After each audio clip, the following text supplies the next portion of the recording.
So last chapter we talked a lot about European colonization of the globe and some of the impacts that had, the devastation that wrought.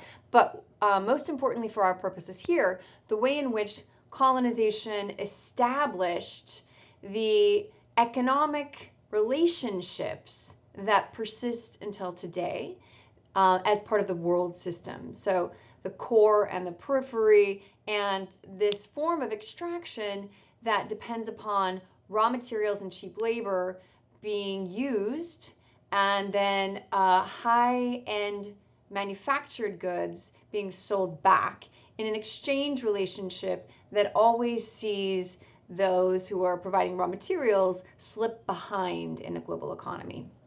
World systems theory. So in this chapter, we're going to move more into the United States and its role. And as the United States takes over from the United Kingdom as what we call the world global hegemon, that is the top most important power, also sometimes called superpower, we will be focusing mostly on the US from here on out. So what did the United States look like while Europe was directly colonizing a lot of the world? The United States doesn't usually talk about itself as a colonial entity, as having colonies, but of course that's not true. We do have colonies such as Puerto Rico and Hawaii until it was made a state, Guam, American Samoa, there are many others of territories or something approximating territories that the United States still until today has, U.S. Virgin Islands, but that really doesn't describe the totality of what the United States' power looks like in colonial terms.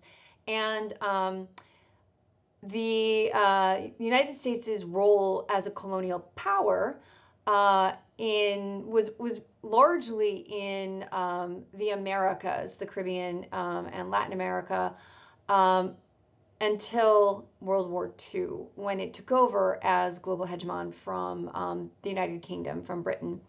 And the form that American colonial power took in Latin America came in the Monroe Doctrine in 1823, and thereafter the Roosevelt corollary. This is Roosevelt the first, Theodore Roosevelt, and these documents basically set up a policy by which the United States claimed to be protecting countries in the Americas from Europe. But what that really meant was they were keeping Europe out so that this was their economic sphere of action. And so corporations from the United States, with the aid and backing of the U.S. Military, particularly the Marine Corps, set up extensive power networks and extensive holdings of land, infrastructure, resources, mineral rights in much of Latin America. So even though most of Latin America, not all, but most of Latin America had gained ostensible independence from Spain and Portugal as early as the 1500s, 1600s, but up through the 1800s, even though that was true, the United States was an indirect colonial power in many of these regions, and owned a great deal of resources there, and did that through invasions and through sheer corporate power as well. So here are some of the countries that the United States invaded, largely through the Marine Corps, in Latin America in the 1800s and 1900s, in the service of maintaining the world system that had been set up under European colonization, in which resources flow in a certain direction, and countries in the global south are only able to contribute certain kinds of things to the global economy and must buy back and become a market for more expensive things coming out of the global north. So some of the countries that the U.S. invaded were in this time frame were Cuba, Mexico, Honduras 8 times, and there have been later invasions. Overall, I believe if you include everything, the United States has invaded Honduras 11 times. That's my understanding. Colombia, Nicaragua, Haiti, the Dominican Republic, and of course Puerto Rico, which we not only invaded, but we then maintained as a territory. So this was an era in which we weren't calling ourselves colonizers or, an empire, but what we were calling ourselves and the reality really were two different things. These were, for all intents and purposes, indirect colonies of the United States during this era.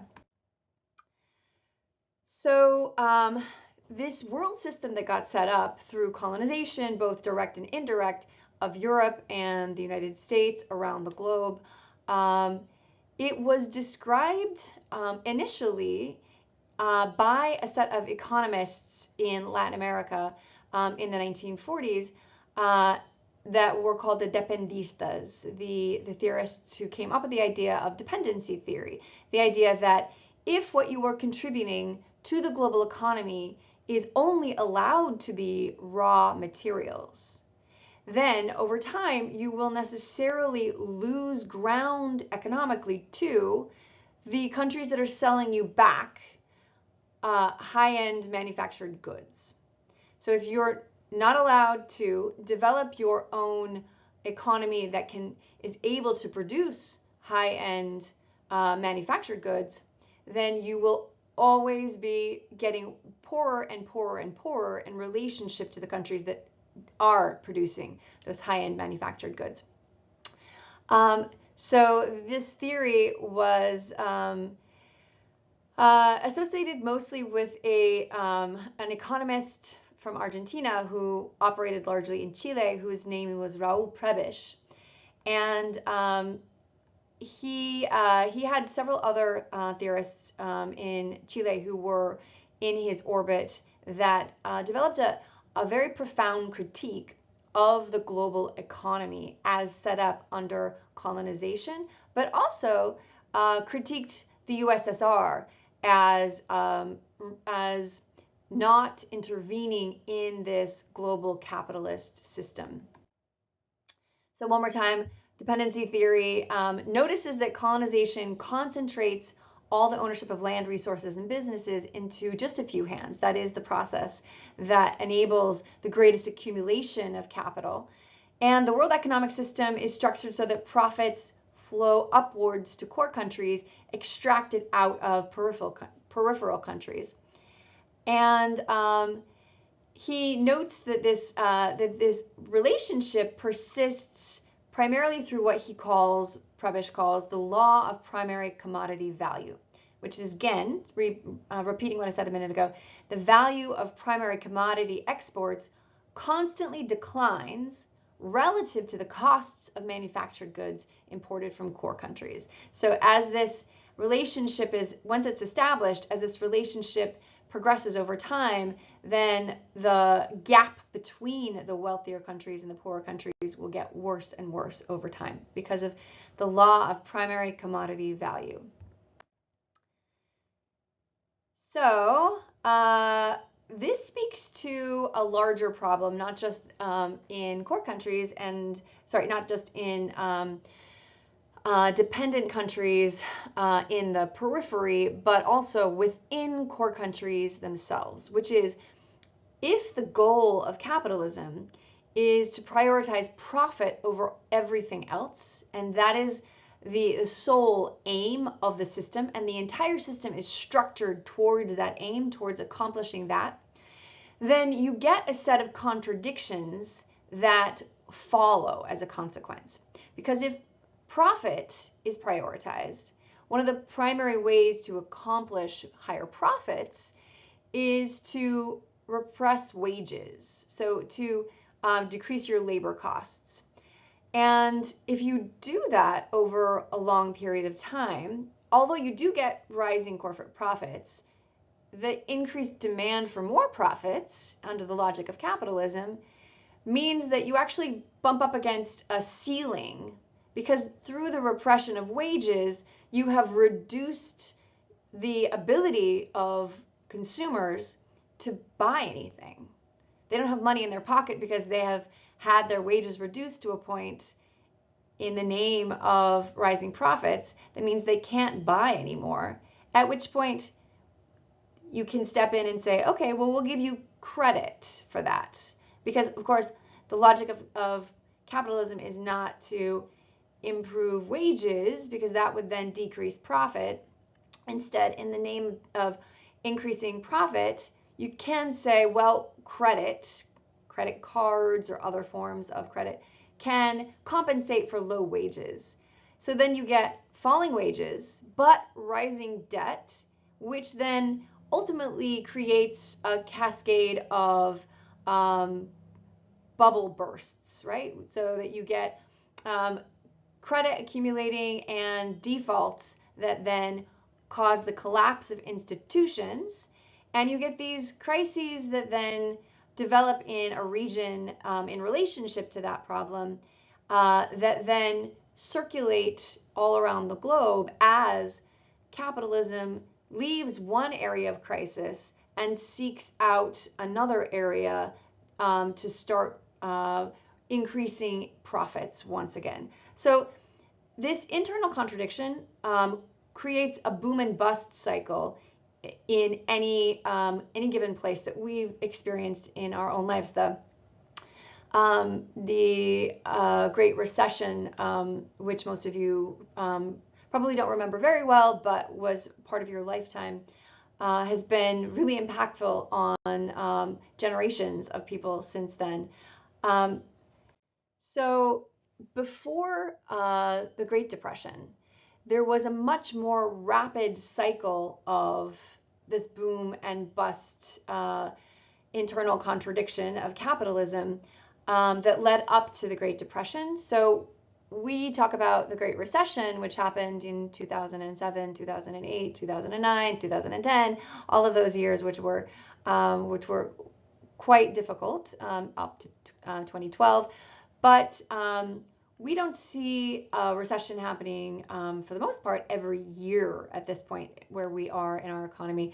But in the era of what's called liberal capitalism, that is the early days of capitalism before it started to be controlled a bit by forces of regulation, which I'll talk about in a minute.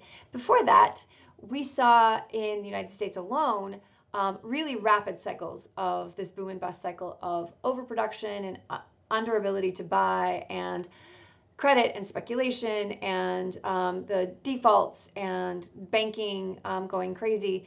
So there's a list here. We see 73 through 79, 1893, 1896, 1901, 1907, 1918 to 1919, 1921 to 1920 to 1921. It was a really rapid boom and bust cycle in the United States prior to the Great Depression in 1929 for us. So the progressive era, which responded to the Gilded Age, in which here in the United States, immense wealth also meant immense poverty. So the accumulation of wealth in the hands of a few created poverty, hunger, misery, and really horrible working conditions for many, many people. And in response to this system of inequality that arose out of that era of unregulated capitalism in the United States, workers not only went on repeated strikes, but they gained greater political power as well, particularly when the Great Depression laid waste to the American economy and to the global economy as a consequence of the American Depression. And in the wake of that massive destruction of our economy, the New Deal came into being with FDR. I'm forgetting his name suddenly since I was just saying Theodore Roosevelt. And he came into power in 1933, FDR, and he was brought to power with the hope that he could address these problems not only of poverty, but also this boom and bust cycle that laid waste to the economy in 1929 in particular. So he focused on poverty reduction through a focus on workers' rights by thinking about what workers needed not only to take care of themselves and their families, but also to be content enough to not then come out and strike and go up against, at that time, the police and burn things down. There were the strikes that led up to the New Deal era were bloody. People were killed and things were burned down. It was not just nonviolent protest. It was violent protest as well. And as part of this whole era, the Roosevelts, including, of course, Mrs. Roosevelt, brought the United States to sign and to write, really, to lead the way in signing the Universal Declaration on Human Rights, which wanted to see all people as equal and as having equal rights before the law in ways that, of course, the Constitution previously had, but that weren't being realized under an economic system that created massive inequality. So this was an era of new hopes, new ideals, and new policies brought into play to solve a long era of problems that is best characterized by extreme inequality. And this is an era, the New Deal era, that is best characterized by the ideas of the theorist John Maynard Keynes, an economist who really drove Roosevelt's New Deal. Although he was British, John Maynard Keynes, his ideas were what Roosevelt put into place that succeeded at stabilizing the economy in the United States and also addressing poverty and inequality and a host of other social ills that came along with those problems. So the theory that describes this era that Roosevelt ushered in, but then of course it wasn't, it went on beyond his era, beyond his death. This era is called Keynesianism. So I'll talk a little bit more about it on the slide ahead, but what's important to note is that this is an era that is in contrast to what happened later in the century and that we are still living out today. So there is a showdown between two major sets of ideas, one that dominated the New Deal era and all the way up until the 1970s, and another that started in the 1970s. The first is Keynesianism and associated with progressivism and solutions to problems of economic instability and poverty. And the second is called Neoliberalism, and it's associated with Milton Friedman. Friedrich Hayek was Milton Friedman's mentor, but the person who really brought it into play was Milton Friedman. And you can see him here in sitting in the middle next to the lampshade, and he's speaking with General Pinochet, a dictator that the United States put into place in Chile in the 1970s. So I'll talk about Milton Friedman again in a minute, but just note that there's this standoff between these sets of ideas. They really contrast with each other, and we can see the ways in which the policies of these two eras had very different consequences both in the United States and globally. So what are John Maynard Keynes's ideas? What is Keynesian economics or Keynesianism? So I was talking a minute ago about the problems with capitalism's internal contradiction, both the need to maximize profit and therefore minimize wages, but then how can you extract any money from people who don't get any wages, right? Like, how do you continue to increase your profits if nobody else has any money? That's an internal contradiction. John Maynard Keynes' solution to this contradiction was what's called demand-side economics. So the state primes demand by creating a populace that has money in its pocket, that is not as poor as capitalism would push it to be in its own natural cycle of sucking out labor at the lowest wages possible. So demand side economics is to create a bunch of ways in which people have a buffer.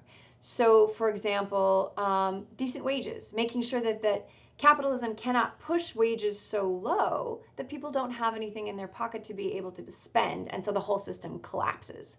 So decent wages, working hours that make for better, healthier workers, education for all. And this is the era in which we got, for example, many more public universities. So Cal State Long Beach was built, we are 1949, we were built in this era of a vision of state-led spending that would increase public benefits in order to be able to provide greater demand so that the economy wouldn't collapse on itself. So if people are more educated, they can then get better jobs. Those better jobs will mean that they have more to spend.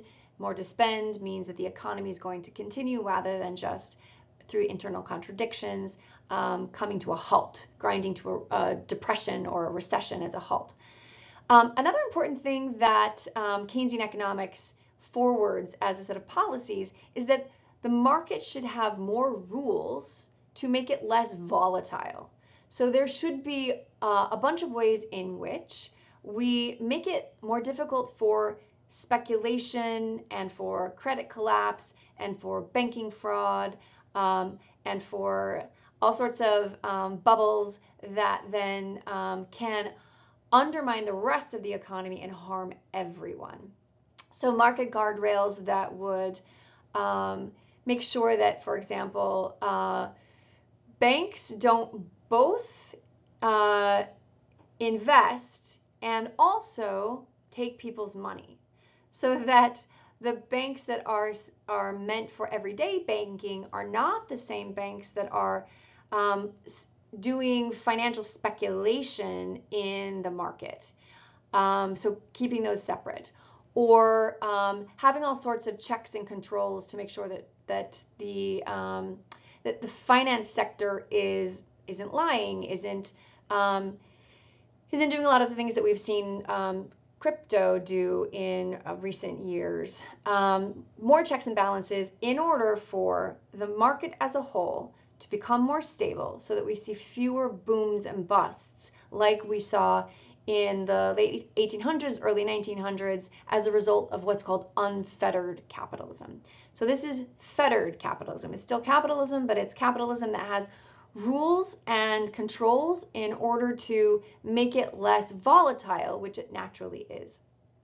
So Keynesian economics lasted from about 1933 with Roosevelt until 1980.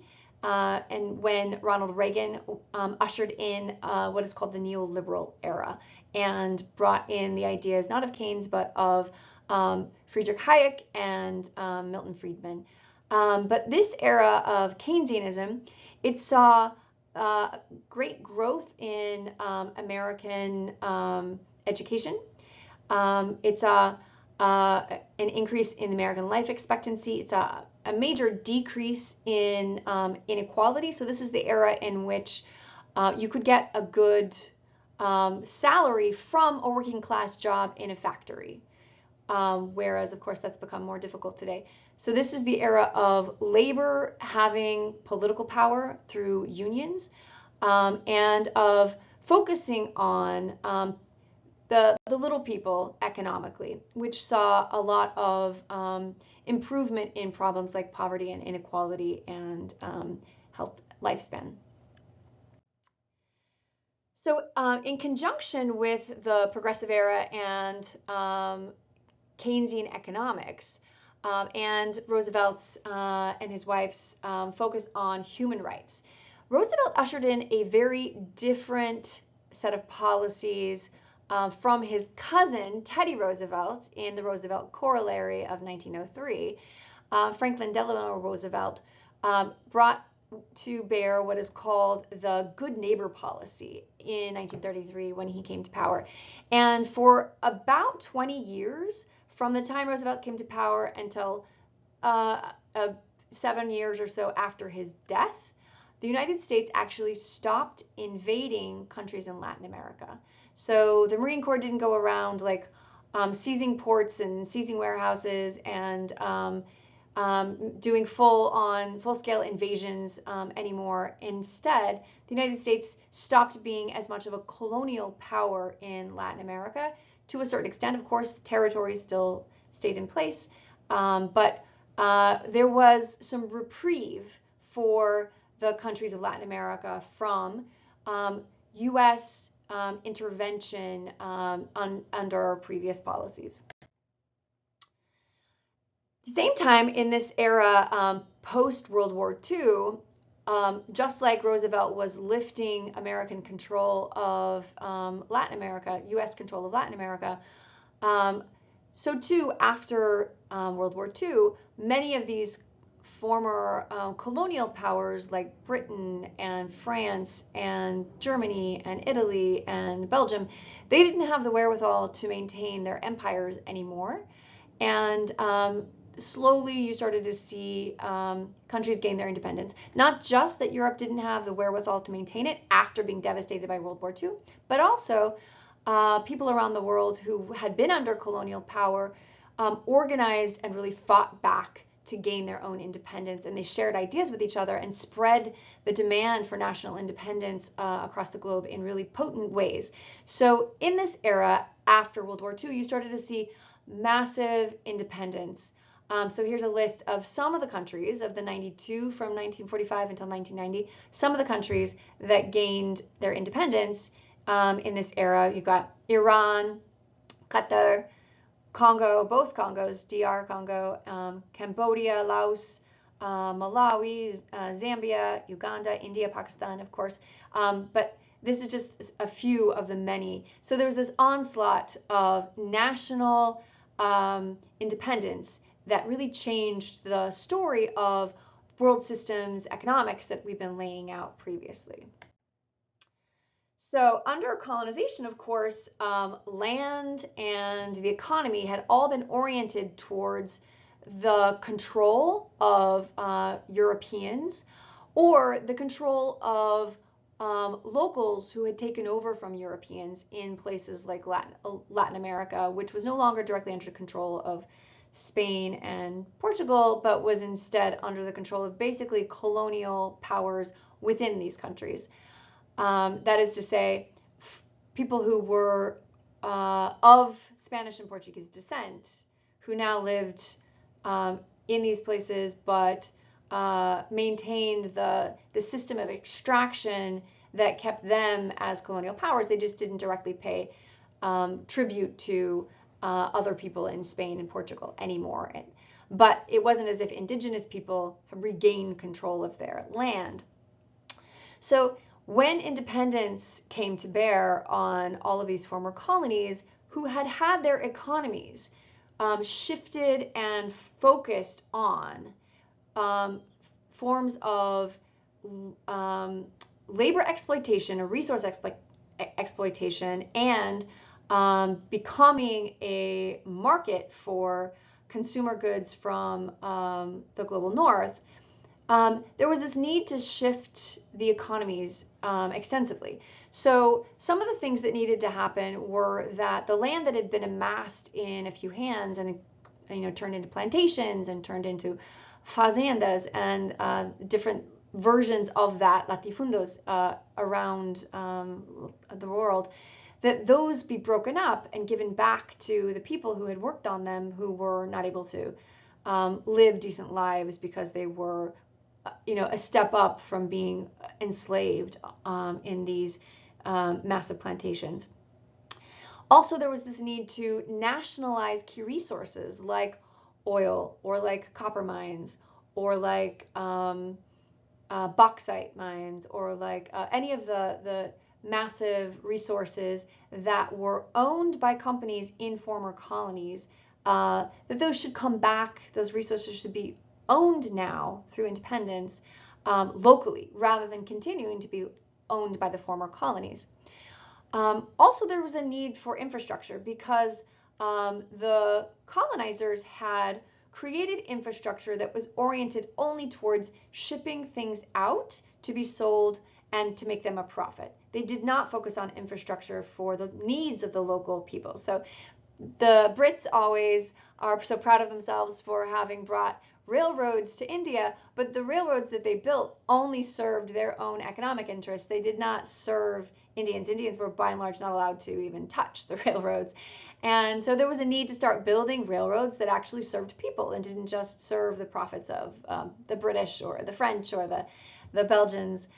There was also a need to put in place protectionist measures like tariffs and subsidies that could protect the economies and the industries of these countries in ways that would allow them to build up capacity, build up their ability to compete with the rest of the globe. Because they had been kept down for such a long time, like disallowed, deindustrialized, and disallowed from developing capacity, and instead forced to only ship out raw materials, that in order to build up the capacity to be able to compete with those who are already far ahead, they would need tariffs as a shield to make that happen, and they would also need subsidies from the government.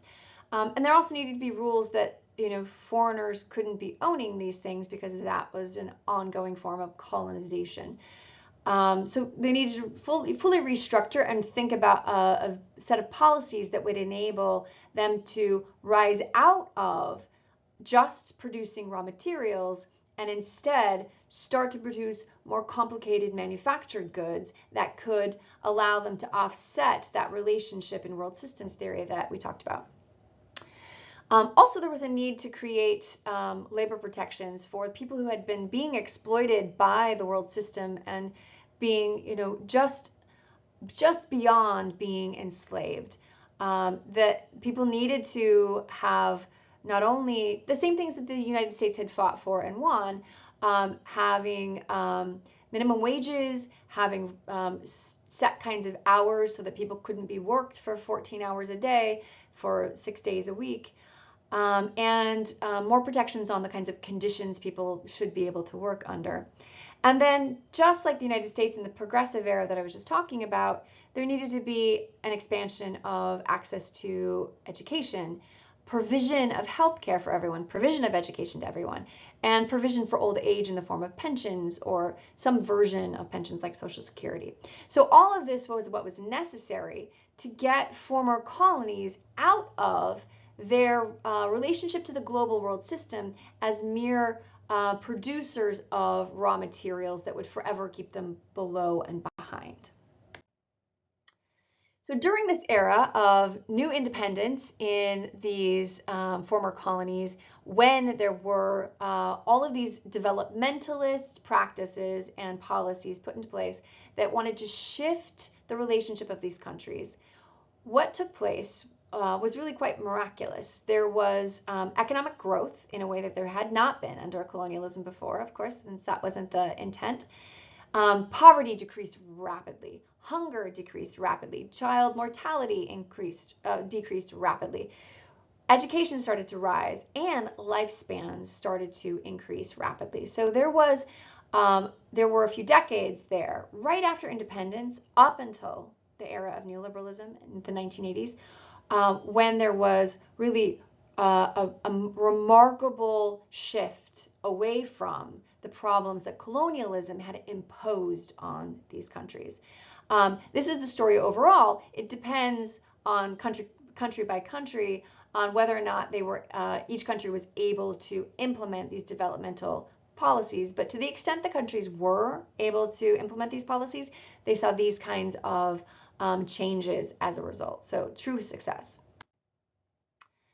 At the same time, there was a need for countries in the global south to now start connecting with each other because they had shared and similar interests against their former colonizers in the global north.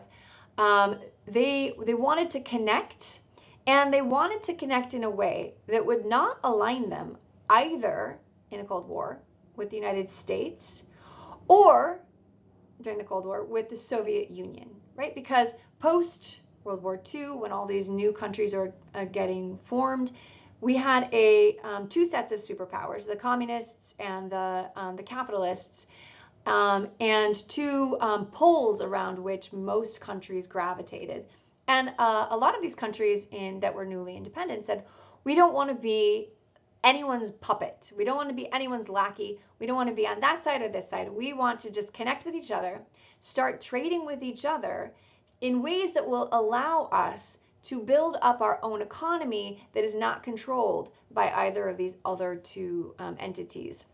So the non-aligned movement was really spearheaded by four major leaders in the global South. And there's a picture here of at least three of them. You think you can see Sukarno as well in the back. So we have Nasser from Egypt. And then in the middle, in the kente cloth, there is Nkrumah from Ghana. Then there is Nehru from India in the hat with the paper. And then the back with the glasses, I believe that is Sukarno from Indonesia. So those four were the leaders of the non-aligned movement that brought together countries from across the global South to start doing their own thing as they became independent. So you can imagine the United States and its allies, the former colonizers, didn't really like having their power, their dominance, their economic control challenged by their former colonies. So since they didn't like this, and they were not too keen on allowing these changes of developmentalism to take place that would take resources that had been acquired under colonization, take those back and give them to locals. They didn't want to have those resources taken back, right? So then how did they rhetorically justify their anti-democratic interference in these other countries? Because ostensibly, according to the United Nations, all countries are sovereign. The United States shouldn't be able to interfere in what happens in Ghana, or shouldn't be able to interfere in what happens in Bolivia, right? That's what the world is supposed to look like according to the laws of the United Nations and the League of Nations before it. So in order to do what they did, how do they rhetorically justify themselves? And of course, the answer to that is communism. So there was a scare here at home in the United States as well, but all of the worry and the furor of this fear that communism was going to overtake the United States was also used to talk about dangers in other countries, in former colonies, to say, okay, there's this newly independent country, and the prime minister of that country is talking about nationalizing oil resources, which would mean that we can't control the oil anymore. He's a communist. So we need to go in and undermine him, because it's in our own interest and safety to not have more communist countries around the world. We don't want the Soviet Union having more power. So it was a very useful tool to just dismiss everyone as communist, paint them as communist, in order to then be able to take over from them in the name of safety. So there are many, many, many examples of the United States doing this around the world, going in and claiming that someone was communist, or a little too communist, or too aligned with the Soviet Union, and then either assassinating them or coupping them, getting a coup going, or otherwise undermining the election in a way that could get them ousted. So I'm just going to give you three major examples here, but there are many. So the United States sometimes did this alone, but it often did it at the behest of countries in Europe, especially Britain, also France, and Belgium. So this is the United States, Britain, France, and Belgium that we're going to talk about here. Although there's some similar tactics going on with some other Europeans, the United States is less involved with those. So the first very successful version of this was in Iran in 1950, when the democratically elected Mossadegh, who wanted to nationalize oil resources, was pro-poor, was a developmentalist, was wanting to solve problems of poverty and inequality. And all he did was attempt to renegotiate the ownership of the nation's own oil resources, which had been taken from it under colonization by the British. The CIA succeeded in ousting Mossadegh in 1953 and putting the Shah back into power, who had been ousted.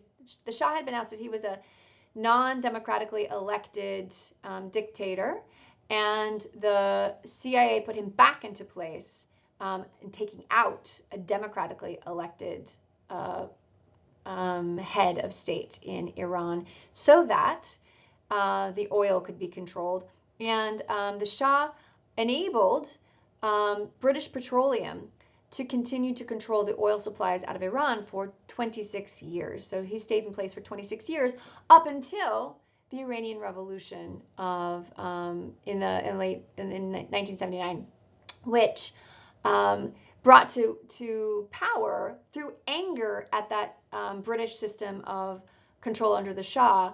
That enabled the anger that put in place the current system in Iran. So the revolution that put in place the very undemocratic system today only comes in the wake of the Shah being put in place as a dictator by the United States and Britain in replacement of a democratically elected. So our anti-democratic action brought more anti-democratic action that undid what the Shah had done with the help of the United States. In Guatemala in the 1950s, Arbenz, again, a democratically elected and not, a person who was trying to do similar things to what Roosevelt had done in this country. So we're not talking again about communists, right? He had a proposal to pay the United Fruit Company, which was a United States company, to pay them for land to give back to people in Guatemala so that they could be able to make decent lives for themselves since they were so poor. So it wasn't some sort of communist revolution that was just going to take all the land back. They offered to pay, but the United Fruit Company didn't want that. And so he was not only assassinated, but the dictators who were put into place after him perpetrated a genocide that you can look up, the Guatemalan genocide that killed mostly indigenous people, the Mayans, in Guatemala. Similarly, in Indonesia in 1950s, Sukarno was democratically elected, and initially the CIA failed at a coup attempt, and so they tried it again, and they succeeded later at overthrowing Sukarno, who was one of the leaders of the non-aligned movement. And in the wake of that CIA-backed overthrow of Sukarno, about 500,000 people were killed, largely using CIA lists of who were deemed to be supporters of their opposition. So the lists of these genocides go on. So the British, for example, put in place Idi Amin. In Uganda. We've made whole movies about the bloody dictatorship of Idi Amin, but he was put in place by the British with the help of the backing of the United States. The film soundtrack to a coup d'etat focused on Lumumba in the Congo, who was a really thoughtful and impressive human being who, when the Congo won its independence in May of 1960, he was the first elected prime minister, but the United States only allowed him to stay in power for 2 months, nothing more than that. But at the behest of Belgium, the United States aided a coup against him in which he was assassinated. And um, it was, as you read in the book, he was shot, chopped up, and burned into ashes in a barrel. But Lumumba is a particularly compelling leader, and his loss in Africa, along with Nkrumah and several others, really meant that an era of hope and an era of change in sub-Saharan Africa was snuffed out. So why was Lumumba not allowed to even, be in power more than 2 months? It's because the Congo is so rich in natural resources, particularly cobalt, tungsten, and uranium needed for nuclear bombs. And those natural resources were just too vital to Belgium and the United States. They didn't want to lose control of them, so they assassinated him and put their own dictator in place instead. Oh, and the film of Lumumba was nominated for an Oscar, actually. So see if you can get your hands on it and watch it. So from 1950 until 1990, remember, Roosevelt until the late 1940s had rolled back the policies of U.S. Invasions and attempted regime changes in Latin America. But with his death, with a switch to Eisenhower, from 1950 until 1990, here are the countries that the U.S.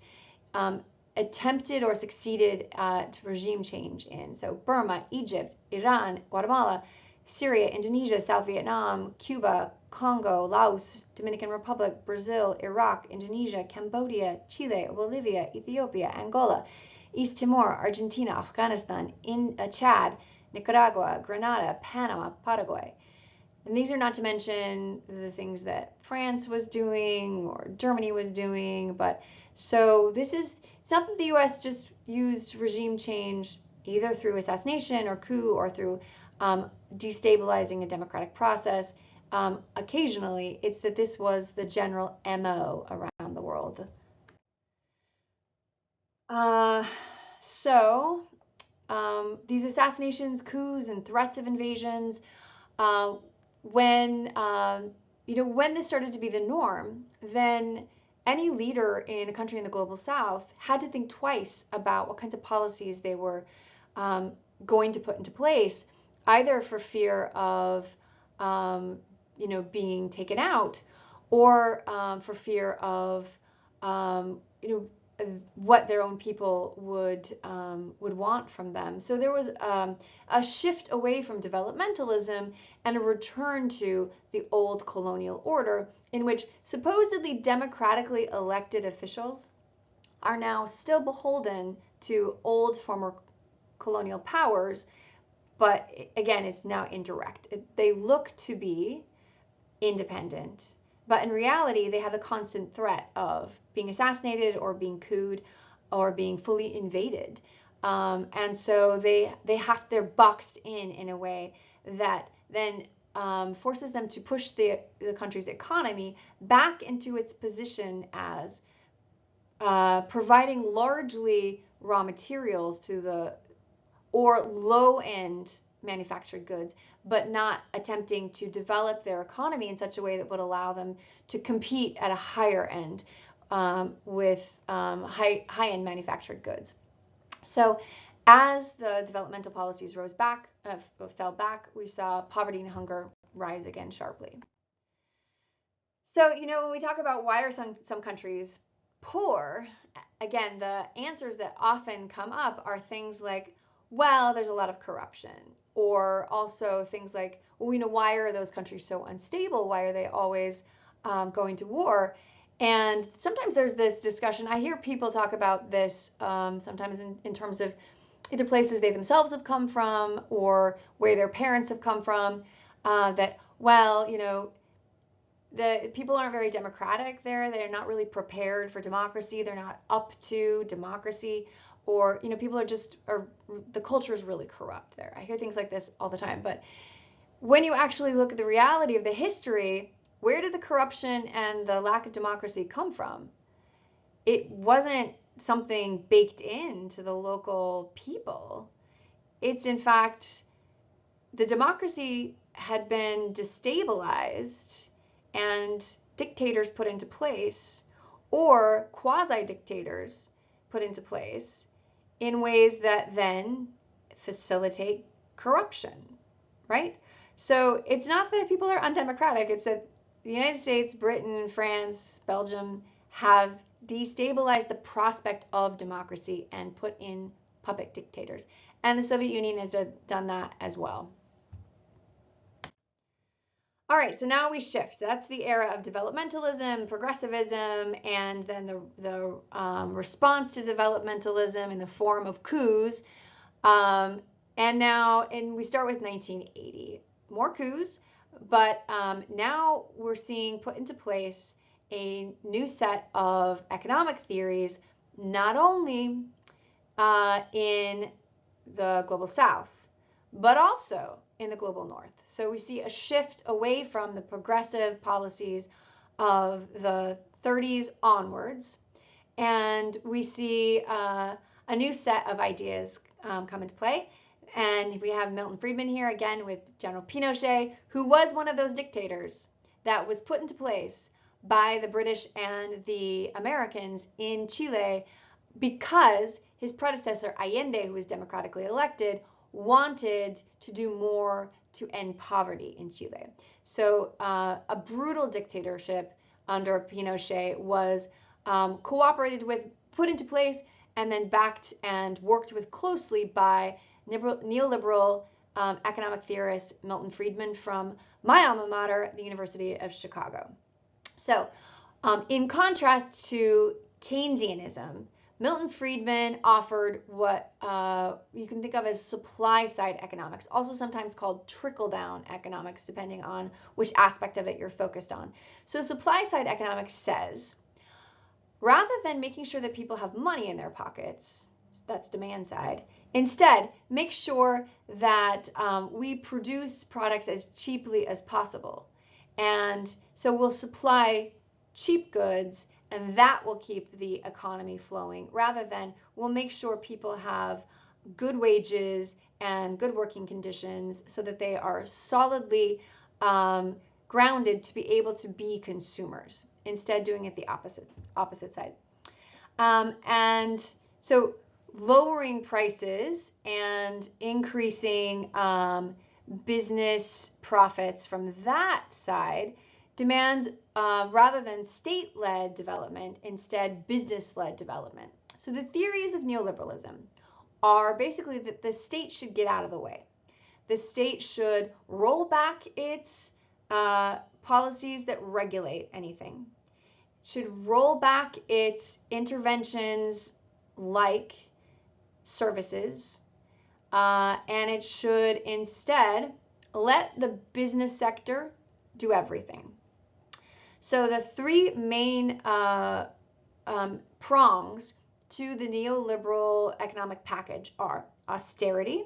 The government should cut all of its spending as much as possible, to the bone if possible.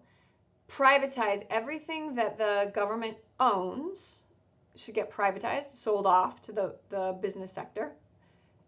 And all the rules that are in place to keep the economy stabilized or to protect the public, those should instead be let to go to market principles. So the market should determine everything, rather than the government deciding how much pollution a company can put out. Let the market decide that.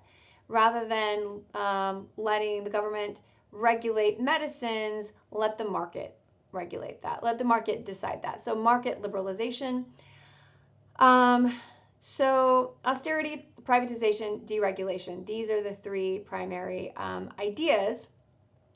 And they started to be put into place first in Chile in the 1970s, and then in the United States and the United Kingdom under Ronald Reagan and Margaret Thatcher in the 1980s.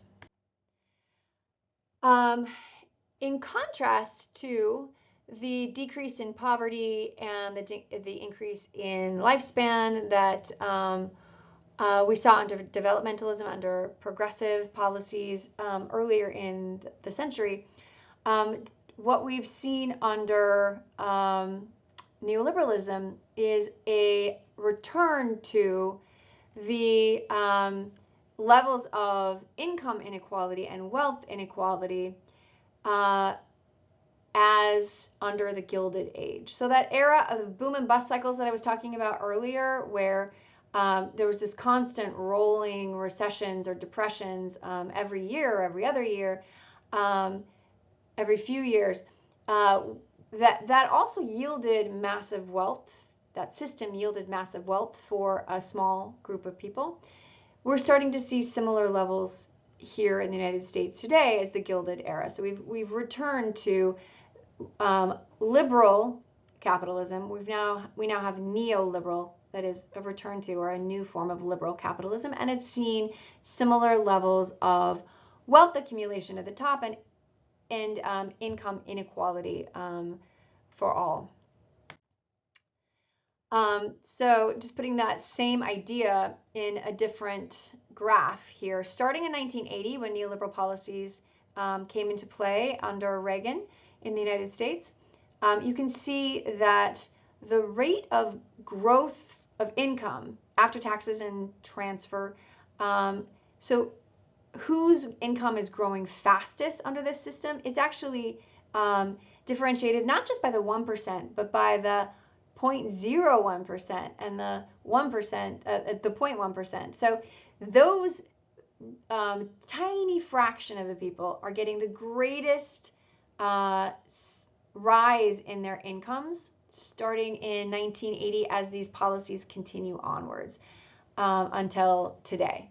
So we have seen really rapid increase in wealth for some and very slow increase in wealth for others.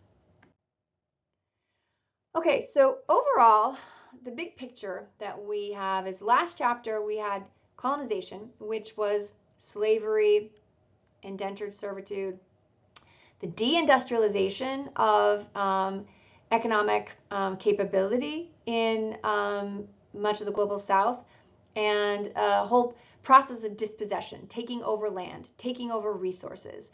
That was, 1490s to 1950s, a very large chunk of time. And we had this tiny little chunk of time from the 1950s to the 1970s where we had developmentalism in the global south that saw a start of the decrease in poverty and a rise in lifespan, a rise in education, and then that got smashed flat by coups and regime change, military dictatorships that brought back not just poverty, but in many places it brought genocides. And globally then we saw a shift from the 1980s onwards into a neoliberal world order that is undoing what had been done in previous decades in terms of redistributing wealth and addressing income inequality. So the next chapter going forward is going to talk more about this new neoliberal world system, but it's built upon that old colonial world system in which certain countries give raw materials, other countries sell back high-end profitable goods, and then there's this ongoing cycle of profit extraction as a result.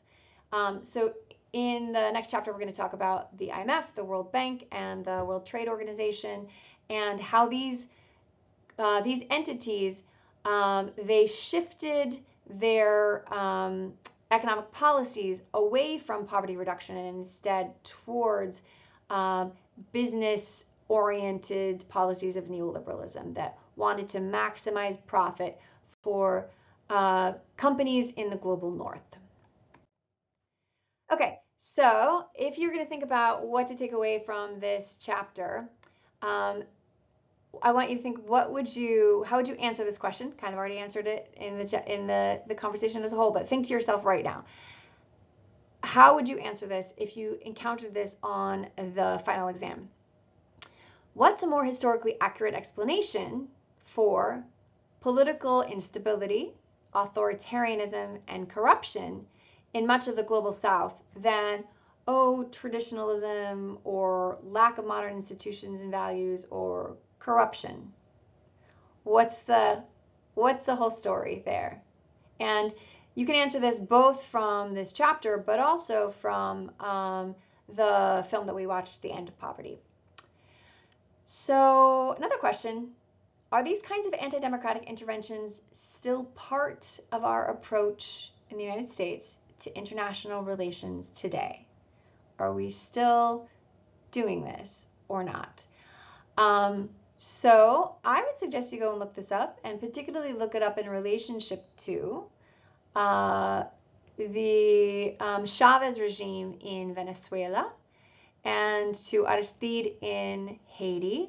But also Google around to see what else you can find in relationship to. We don't know much of what the CIA is doing now, right?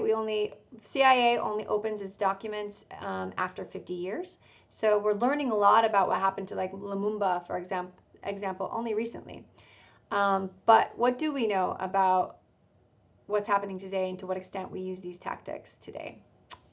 All right, that's it for today.